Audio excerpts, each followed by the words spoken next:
Japan का 5 दिन का दौरा खत्म कर प्रधानमंत्री नरेंद्र मोदी आज स्वदेश के लिए हुए रवाना। प्रधानमंत्री ने अपने दौरे को सफल बताया। जापान में भारतीय राजदूत दीपा वाधवा ने कहा कि प्रधानमंत्री नरेंद्र मोदी की जापान यात्रा कई मायनों में ऐतिहासिक रही। उन्होंने कहा कि इससे दोनों मुल्कों के बीच संबंध और मजबूत हुए हैं। भाजपा प्रवक्ता संबित पात्रा ने प्रधानमंत्री नरेंद्र मोदी की जापान यात्रा को ऐतिहासिक बताते हुए कहा कि इससे भारतीय कूटनीति में एक नए युग की शुरुआत हुई है।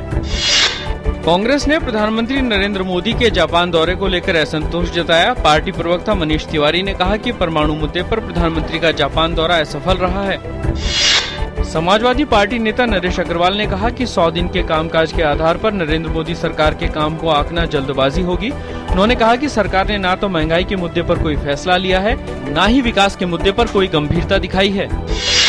भाजपा ने कहा कि प्रधानमंत्री नरेंद्र मोदी की अगुवाई में केंद्र सरकार के 100 दिन बेहतरीन रहे हैं। पार्टी प्रवक्ता शाहनवाज हुसैन ने कहा कि इन 100 दिनों में तमाम अहम मोर्चों पर केंद्र सरकार ने अहम पहल की है। मणिपुर के राज्यपाल वीके दुग्गल और मुख्यमंत्री ओकराम युबोबी सिंह ने आज राजधानी दिल्ली में गृह मंत्री राजनाथ सिंह से मुलाकात की। बताया जा रहा है कि राज्य के मुख्यमंत्री और राज्यपाल ने मणिपुर के ताज़ा हालात पर गृह मंत्री के साथ चर्चा की।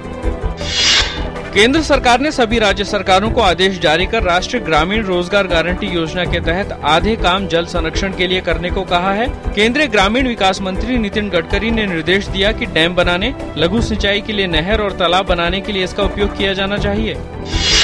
दिल्ली के शाहदरा इलाके से भाजपा विधायक जितेंद्र सिंह शंटी आज तड़के जानलेवा हमले में बाल-बाल बचे। 2 अज्ञात बाइक सवार हमलावरों ने उनके घर के दरवाजे पर ही उन पर 3 गोलियां दागी। मामले की जांच जारी।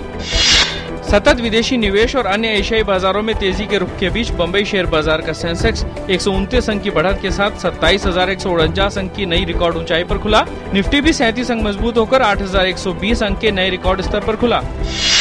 डॉलर के मुकाबले रुपए में 4 दिनों से जारी गिरावट आज थमी। रुपया कल के बंद स्तर की तुलना में 7 पैसे सुधरकर 60 रुपए 61 पैसे प्रति डॉलर पर खुला। कल रुपया 15 पैसे टूटकर 2 सप्ताह के निचले स्तर 60 रुपए 68 पैसे प्रति डॉलर पर बंद हुआ था। इराक और सीरिया में सक्रिय चरमपंथी संगठन इस्लामिक स्टेट ने इंटरनेट पर एक वीडियो जारी किया है जिसमें अमेरिकी पत्रकार स्टीवन सॉटलॉफ की गला काटकर हत्या करने का दावा किया गया है। वीडियो में पत्रकार स्टीवन सॉटलॉफ को नारंगी रंग के जंपसूट में घुटनों के बल बैठे हुए दिखाया गया है।